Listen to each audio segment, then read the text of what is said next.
KaraokeBooks. Notre-Dame de Paris. Victor Hugo. Translated by Isabel F. Hapgood. Book 8. Chapter 4.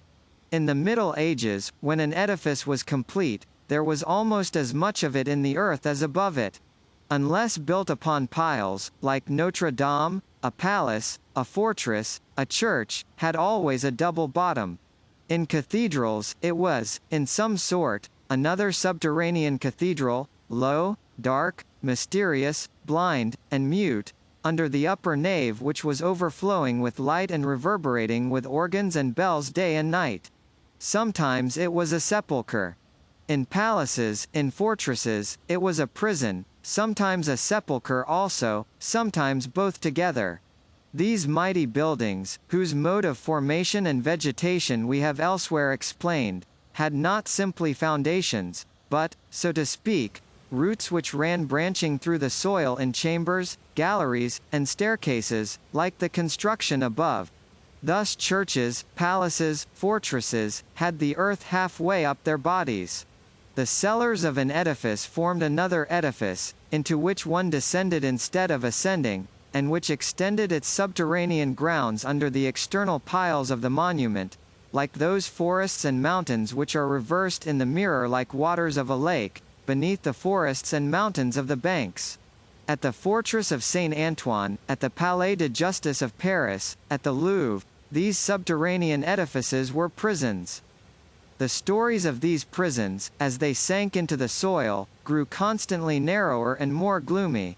They were so many zones, where the shades of horror were graduated. Dante could never imagine anything better for his hell. These tunnels of cells usually terminated in a sack of a lowest dungeon, with a vat-like bottom, where Dante placed Satan, where society placed those condemned to death. A miserable human existence, once interred there. Farewell light, air, life, ogni speranza. Every hope. It only came forth to the scaffold or the stake. Sometimes it rotted there. Human justice called this forgetting. Between men and himself, the condemned man felt a pile of stones and jailers weighing down upon his head. And the entire prison, the massive Bastille, was nothing more than an enormous, complicated lock, which barred him off from the rest of the world. It was in a sloping cavity of this description, in the oubliettes excavated by St. Louis, in the in-pace of the Tournelle, that La Esmeralda had been placed on being condemned to death, through fear of her escape, no doubt, with the colossal courthouse over her head. Poor fly, who could not have lifted even one of its blocks of stone. Assuredly, Providence and society had been equally unjust. Such an excess of unhappiness and of torture was not necessary to break so frail a creature. There she lay, lost in the shadows, buried, hidden, immured. Anyone who could have beheld her in this state, after having seen her laugh and dance in the sun, would have shuddered. Cold as night, cold as death, not a breath of air in her tresses, not a human sound in her ear, no longer a ray of light in her eyes. Snapped in twain, crushed with chains, crouching beside a jug and a loaf, on a little straw, in a pool of water, which was formed under her by the sweating of the prison walls. Without motion, almost without breath, she had no longer the power to suffer. Phoebus, the sun, midday, the open air, the streets of Paris, the dances with applause, the sweet babblings of love with the officer. Then the priest, the old crone, the poignard, the blood, the torture, the gibbet. All this did, indeed, pass before her mind, sometimes as a charming and golden vision, sometimes as a hideous nightmare. But it was no longer anything but a vague and horrible struggle, lost in the gloom, or distant music played up above ground, and which was no longer audible at the depth where the unhappy girl had fallen. Since she had been there, she had neither waked nor slept. In that misfortune, in that cell, she could no longer distinguish her waking hours from slumber, dreams from reality, any more than day from night. All this was mixed, broken, floating, disseminated confusedly in her thought. She no longer felt, she no longer knew, she no longer thought, at the most, she only dreamed. Never had a living creature been thrust more deeply into nothingness. Thus benumbed, frozen, petrified, she had barely noticed on 2 or 3 occasions, the sound of a trap door opening somewhere above her, without even permitting the passage of a little light, and through which a hand had tossed her a bit of black bread. Nevertheless, this periodical visit of the jailer was the sole communication which was left her with mankind. A single thing still mechanically occupied her ear. Above her head, the dampness was filtering through the mouldy stones of the vault, and a drop of water dropped from them at regular intervals. She listened stupidly to the noise made by this drop of water as it fell into the pool beside her. This drop of water falling from time to time into that pool, was the only movement which still went on around her, the only clock which marked the time, the only noise which reached her of all the noise made on the surface of the earth. To tell the whole, however, she also felt, from time to time, in that cesspool of mire and darkness, something cold passing over her foot or her arm, and she shuddered. How long had she been there? She did not know. She had a recollection of a sentence of death pronounced somewhere, against someone, then of having been herself carried away, and of waking up in darkness and silence, chilled to the heart. She had dragged herself along on her hands. Then iron rings that cut her ankles, and chains had rattled. She had recognized the fact that all around her was wall, that below her there was a pavement covered with moisture and a truss of straw, but neither lamp nor airhole. Then she had seated herself on that straw and, sometimes, for the sake of changing her attitude, on the last stone step in her dungeon. For a while she had tried to count the black minutes measured off for her by the drop of water, but that melancholy labor of an ailing brain had broken off of itself in her head, and had left her in stupor. At length, one day, or one night, for midnight and midday were of the same color in that sepulchre, she heard above her a louder noise than was usually made by the turnkey when he brought her bread and jug of water. She raised her head, and beheld a ray of reddish light passing through the crevices in the sort of trapdoor contrived in the roof of the in-pace.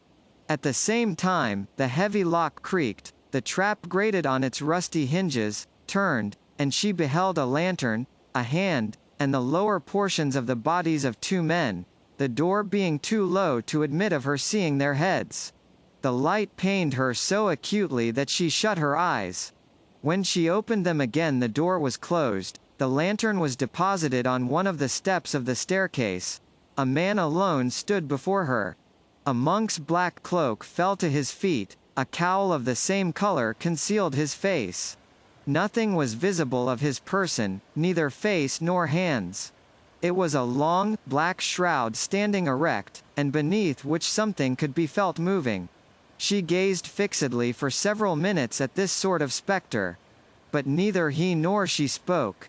One would have pronounced them 2 statues confronting each other. 2 things only seemed alive in that cavern.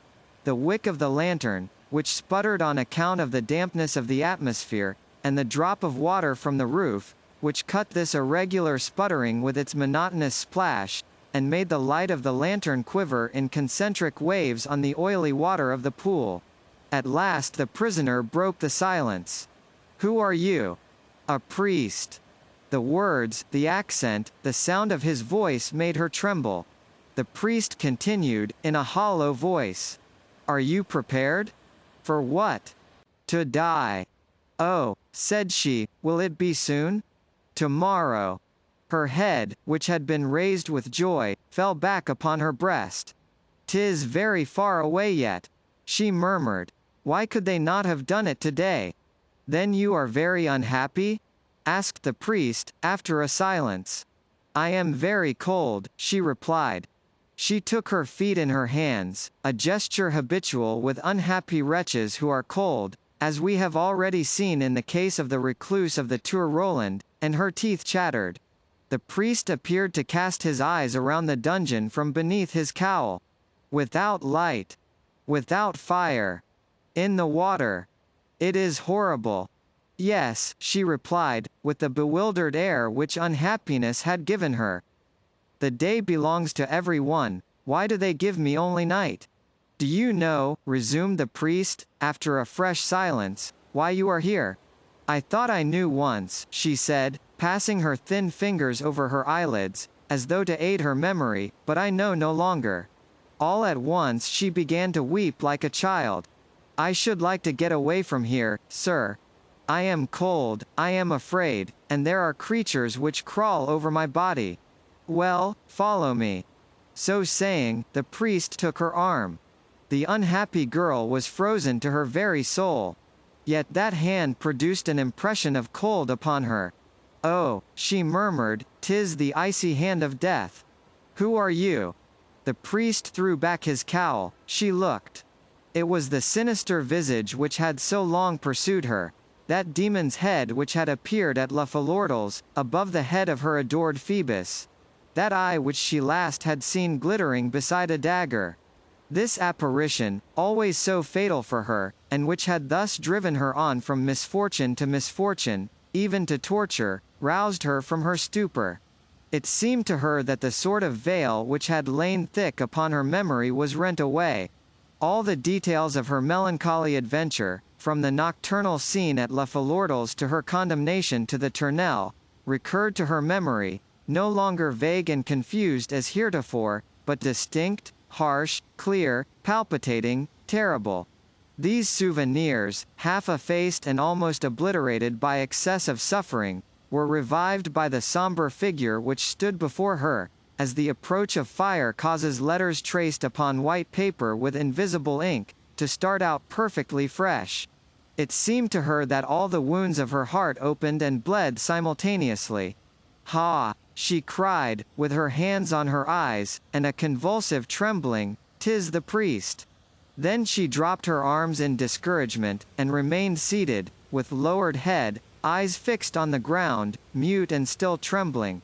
The priest gazed at her with the eye of a hawk which has long been soaring in a circle from the heights of heaven over a poor lark cowering in the wheat, and has long been silently contracting the formidable circles of his flight, and has suddenly swooped down upon his prey like a flash of lightning, and holds it panting in his talons. She began to murmur in a low voice, "Finish! Finish! The last blow," and she drew her head down in terror between her shoulders, like the lamb awaiting the blow of the butcher's axe. "So I inspire you with horror?" he said at length. She made no reply. "Do I inspire you with horror?" he repeated. Her lips contracted, as though with a smile. "Yes," said she, "the headsman scoffs at the condemned.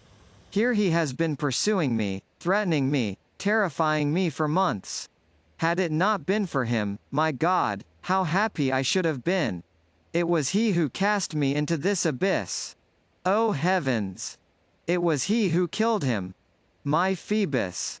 Here, bursting into sobs, and raising her eyes to the priest. "Oh! Wretch, who are you? What have I done to you? Do you then hate me so? Alas! What have you against me? I love thee," cried the priest. Her tears suddenly ceased, she gazed at him with the look of an idiot. He had fallen on his knees and was devouring her with eyes of flame. "Dost thou understand? I love thee," he cried again. "What love?" said the unhappy girl with a shudder. He resumed, "The love of a damned soul." Both remained silent for several minutes, crushed beneath the weight of their emotions. He maddened, she stupefied. "Listen," said the priest at last, and a singular calm had come over him. "You shall know all I am about to tell you, that which I have hitherto hardly dared to say to myself, when furtively interrogating my conscience at those deep hours of the night when it is so dark that it seems as though God no longer saw us. Listen. Before I knew you, young girl, I was happy. So was I." She sighed feebly. "Do not interrupt me. Yes, I was happy, at least I believed myself to be so. I was pure, my soul was filled with limpid light. No head was raised more proudly and more radiantly than mine. Priests consulted me on chastity, doctors, on doctrines. Yes, science was all in all to me, it was a sister to me, and a sister sufficed. Not but that with age other ideas came to me. More than once my flesh had been moved as a woman's form passed by. That force of sex and blood which, in the madness of youth, I had imagined that I had stifled forever had, more than once, convulsively raised the chain of iron vows which bind me, a miserable wretch, to the cold stones of the altar. But fasting, prayer, study, the mortifications of the cloister, rendered my soul mistress of my body once more, and then I avoided women. Moreover, I had but to open a book, and all the impure mists of my brain vanished before the splendors of science. In a few moments, I felt the gross things of earth flee far away, and I found myself once more calm, quieted, and serene, in the presence of the tranquil radiance of eternal truth. As long as the demon sent to attack me only vague shadows of women who passed occasionally before my eyes in church, in the streets, in the fields, and who hardly recurred to my dreams, I easily vanquished him. Alas! If the victory has not remained with me, it is the fault of God, who has not created man and the demon of equal force. Listen. One day. Here the priest paused, and the prisoner heard sighs of anguish break from his breast with a sound of the death rattle. He resumed. One day I was leaning on the window of my cell. What book was I reading then? Oh! All that is a whirlwind in my head. I was reading. The window opened upon a square. I heard a sound of tambourine and music. Annoyed at being thus disturbed in my reverie, I glanced into the square. What I beheld, others saw beside myself, and yet it was not a spectacle made for human eyes. There, in the middle of the pavement, it was midday, the sun was shining brightly, a creature was dancing. A creature so beautiful that God would have preferred her to the Virgin and have chosen her for his mother and have wished to be born of her if she had been in existence when he was made man. Her eyes were black and splendid. In the midst of her black locks, some hairs through which the sun shone glistened like threads of gold. Her feet disappeared in their movements like the spokes of a rapidly turning wheel. Around her head, in her black tresses, there were discs of metal, which glittered in the sun, and formed a coronet of stars on her brow. Her dress, thick set with spangles, blue, and dotted with 1,000 sparks, gleamed like a summer night. Her brown, supple arms twined and untwined around her waist, like two scarfs. The form of her body was surprisingly beautiful. Oh! What a resplendent figure stood out, like something luminous even in the sunlight. Alas, young girl, it was thou. Surprised, intoxicated, charmed, I allowed myself to gaze upon thee. I looked so long that I suddenly shuddered with terror. I felt that fate was seizing hold of me. The priest paused for a moment, overcome with emotion. Then he continued. Already half fascinated, I tried to cling fast to something and hold myself back from falling. I recalled the snares which Satan had already set for me. The creature before my eyes possessed that superhuman beauty which can come only from heaven or hell. It was no simple girl made with a little of our earth, and dimly lighted within by the vacillating ray of a woman's soul. It was an angel. But of shadows and flame, and not of light. At the moment when I was meditating thus, I beheld beside you a goat, a beast of witches, which smiled as it gazed at me. The midday sun gave him golden horns. Then I perceived the snare of the demon, and I no longer doubted that you had come from hell and that you had come thence for my perdition. I believed it. Here the priest looked the prisoner full in the face, and added, coldly, I believe it still. Nevertheless, the charm operated little by little. Your dancing whirled through my brain. I felt the mysterious spell working within me. All that should have awakened was lulled to sleep, and like those who die in the snow, I felt pleasure in allowing this sleep to draw on. All at once, you began to sing. What could I do, unhappy wretch? Your song was still more charming than your dancing. I tried to flee. Impossible. I was nailed, rooted to the spot. It seemed to me that the marble of the pavement had risen to my knees. I was forced to remain until the end. My feet were like ice, my head was on fire. At last you took pity on me, you ceased to sing, you disappeared. The reflection of the dazzling vision, the reverberation of the enchanting music disappeared by degrees from my eyes and my ears. Then I fell back into the embrasure of the window, more rigid, more feeble than a statue torn from its base. The vesper bell roused me. I drew myself up, I fled, but alas! Something within me had fallen never to rise again, something had come upon me from which I could not flee. He made another pause and went on. Yes, dating from that day, there was within me a man whom I did not know. I tried to make use of all my remedies. The cloister, the altar, work, books, follies. Oh, how hollow does science sound when one in despair dashes against it a head full of passions. Do you know, young girl, what I saw thenceforth between my book and me? You, your shade, the image of the luminous apparition which had one day crossed the space before me. But this image had no longer the same color, it was somber, funereal, gloomy as the black circle which long pursues the vision of the imprudent man who has gazed intently at the sun. Unable to rid myself of it, since I heard your song humming ever in my head, beheld your feet dancing always on my breviary, felt even at night, in my dreams, your form in contact with my own, I desired to see you again, to touch you, to know who you were, to see whether I should really find you like the ideal image which I had retained of you, to shatter my dream, perchance, with reality. At all events, I hoped that a new impression would efface the first, and the first had become insupportable. I sought you. I saw you once more. Calamity. When I had seen you twice, I wanted to see you 1,000 times, I wanted to see you always. Then, how stop myself on that slope of hell? Then I no longer belonged to myself.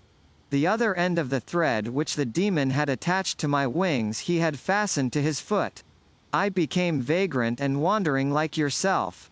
I waited for you under porches, I stood on the lookout for you at the street corners, I watched for you from the summit of my tower. Every evening I returned to myself more charmed, more despairing, more bewitched, more lost. I had learned who you were, an Egyptian, Bohemian gypsy, Zingara. How could I doubt the magic? Listen. I hoped that a trial would free me from the charm. A witch enchanted Bruno Diost, he had her burned, and was cured. I knew it. I wanted to try the remedy. First I tried to have you forbidden the square in front of Notre-Dame, hoping to forget you if you returned no more. You paid no heed to it. You returned. Then the idea of abducting you occurred to me. One night I made the attempt. There were 2 of us. We already had you in our power, when that miserable officer came up. He delivered you.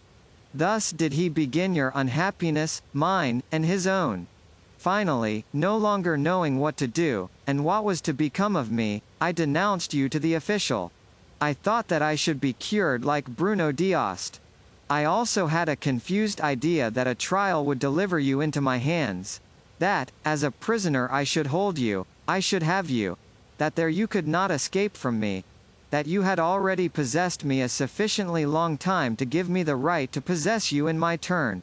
When one does wrong, one must do it thoroughly. 'Tis madness to halt midway in the monstrous. The extreme of crime has its deliriums of joy. A priest and a witch can mingle in delight upon the truss of straw in a dungeon. Accordingly, I denounced you. It was then that I terrified you when we met. The plot which I was weaving against you, the storm which I was heaping up above your head, burst from me in threats and lightning glances. Still, I hesitated. My project had its terrible sides which made me shrink back. Perhaps I might have renounced it. Perhaps my hideous thought would have withered in my brain, without bearing fruit. I thought that it would always depend upon me to follow up or discontinue this prosecution. But every evil thought is inexorable, and insists on becoming a deed. But where I believed myself to be all-powerful, fate was more powerful than I. Alas! 'Tis fate which has seized you and delivered you to the terrible wheels of the machine which I had constructed doubly. Listen. I am nearing the end. One day, again the sun was shining brilliantly. I behold a man pass me uttering your name and laughing, who carries sensuality in his eyes. Damnation. I followed him, you know the rest. He ceased. The young girl could find but one word. Oh, my Phoebus. Not that name, said the priest, grasping her arm violently. Utter not that name. Oh. Miserable wretches that we are, 'tis that name which has ruined us. Or, rather we have ruined each other by the inexplicable play of fate. You are suffering, are you not? You are cold, the night makes you blind, the dungeon envelops you, but perhaps you still have some light in the bottom of your soul. Were it only your childish love for that empty man who played with your heart, while I bear the dungeon within me. Within me there is winter, ice, despair. I have night in my soul. Do you know what I have suffered? I was present at your trial. I was seated on the official's bench. Yes, under one of the priest's cowls, there were the contortions of the damned. When you were brought in, I was there. When you were questioned, I was there. Den of wolves. It was my crime, it was my gallows that I beheld being slowly reared over your head. I was there for every witness, every proof, every plea. I could count each of your steps in the painful path. I was still there when that ferocious beast, oh! I had not foreseen, torture. Listen. I followed you to that chamber of anguish. I beheld you stripped and handled, half naked, by the infamous hands of the tormentor. I beheld your foot, that foot which I would have given an empire to kiss and die, that foot, beneath which to have had my head crushed I should have felt such rapture. I beheld it encased in that horrible boot, which converts the limbs of a living being into one bloody clod. Oh, wretch! While I looked on at that, I held beneath my shroud a dagger, with which I lacerated my breast. When you uttered that cry, I plunged it into my flesh. At a second cry, it would have entered my heart. Look. I believe that it still bleeds. He opened his cassock. His breast was in fact, mangled as by the claw of a tiger, and on his side he had a large and badly healed wound. The prisoner recoiled with horror. Oh, said the priest, young girl, have pity upon me. You think yourself unhappy. Alas! Alas! You know not what unhappiness is. Oh! To love a woman. To be a priest. To be hated. To love with all the fury of one's soul. To feel that one would give for the least of her smiles, one's blood, one's vitals, one's fame, one's salvation, one's immortality and eternity, this life and the other. To regret that one is not a king, emperor, archangel, God, in order that one might place a greater slave beneath her feet. To clasp her night and day in one's dreams and one's thoughts, and to behold her in love with the trappings of a soldier. And to have nothing to offer her but a priest's dirty cassock, which will inspire her with fear and disgust. To be present with one's jealousy and one's rage, while she lavishes on a miserable, blustering imbecile, treasures of love and beauty. To behold that body whose form burns you, that bosom which possesses so much sweetness, that flesh palpitate and blush beneath the kisses of another. O heaven! To love her foot, her arm, her shoulder, to think of her blue veins, of her brown skin, until one rise for whole nights together on the pavement of one's cell, and to behold all those caresses which one has dreamed of, end in torture. To have succeeded only in stretching her upon the leather bed. Oh! These are the veritable pincers, reddened in the fires of hell. Oh! Blessed is he who is sawn between two planks, or torn in pieces by 4 horses. Do you know what that torture is, which is imposed upon you for long nights by your burning arteries, your bursting heart, your breaking head, your teeth-gnawed hands? Mad tormentors which turn you incessantly, as upon a red-hot gridiron, to a thought of love, of jealousy, and of despair. Young girl, mercy! A truce for a moment. A few ashes on these live coals. Wipe away, I beseech you, the perspiration which trickles in great drops from my brow. Child. Torture me with one hand, but caress me with the other. Have pity, young girl. Have pity upon me. The priest writhed on the wet pavement, beating his head against the corners of the stone steps. The young girl gazed at him, and listened to him. When he ceased, exhausted and panting, she repeated in a low voice, "Oh my Phoebus." The priest dragged himself towards her on his knees. "I beseech you," he cried, "if you have any heart, do not repulse me. Oh! I love you. I am a wretch. When you utter that name, unhappy girl, it is as though you crushed all the fibers of my heart between your teeth. Mercy! If you come from hell, I will go thither with you. I have done everything to that end. The hell where you are, shall be paradise. The sight of you is more charming than that of God. Oh! Speak! You will have none of me? I should have thought the mountains would be shaken in their foundations on the day when a woman would repulse such a love. Oh! If you only would! Oh! How happy we might be! We would flee, I would help you to flee, we would go somewhere, we would seek that spot on earth, where the sun is brightest, the sky the bluest, where the trees are most luxuriant. We would love each other, we would pour our two souls into each other, and we would have a thirst for ourselves which we would quench in common and incessantly at that fountain of inexhaustible love." She interrupted with a terrible and thrilling laugh. "Look, father, you have blood on your fingers." The priest remained for several moments as though petrified, with his eyes fixed upon his hand. "Well, yes," he resumed at last, with strange gentleness, "insult me, scoff at me, overwhelm me with scorn. But come, come. Let us make haste. It is to be tomorrow, I tell you. The gibbet on the Greve, you know it? It stands always ready. It is horrible. To see you ride in that tumbril. Oh! Mercy! Until now I have never felt the power of my love for you. Oh! Follow me. You shall take your time to love me after I have saved you. You shall hate me as long as you will. But come. Tomorrow. Tomorrow. The gallows. Your execution. Oh! Save yourself. Spare me." He seized her arm, he was beside himself, he tried to drag her away. She fixed her eye intently on him.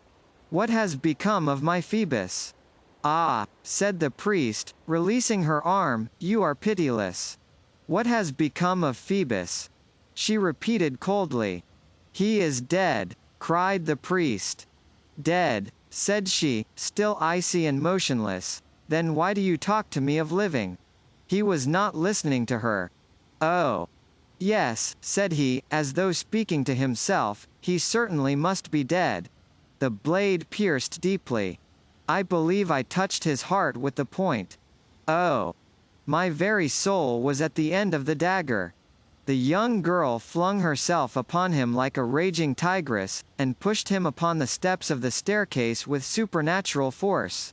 "Begone, monster! Begone, assassin! Leave me to die! May the blood of both of us make an eternal stain upon your brow! Be thine, priest! Never, never, nothing, shall unite us! Not hell itself! Go, accursed man! Never!" The priest had stumbled on the stairs. He silently disentangled his feet from the folds of his robe, picked up his lantern again, and slowly began the ascent of the steps which led to the door. He opened the door and passed through it. All at once, the young girl beheld his head reappear. It wore a frightful expression, and he cried, hoarse with rage and despair, "I tell you he is dead!" She fell face downwards upon the floor, and there was no longer any sound audible in the cell than the sob of the drop of water which made the pool palpitate amid the darkness. Karaoke Books.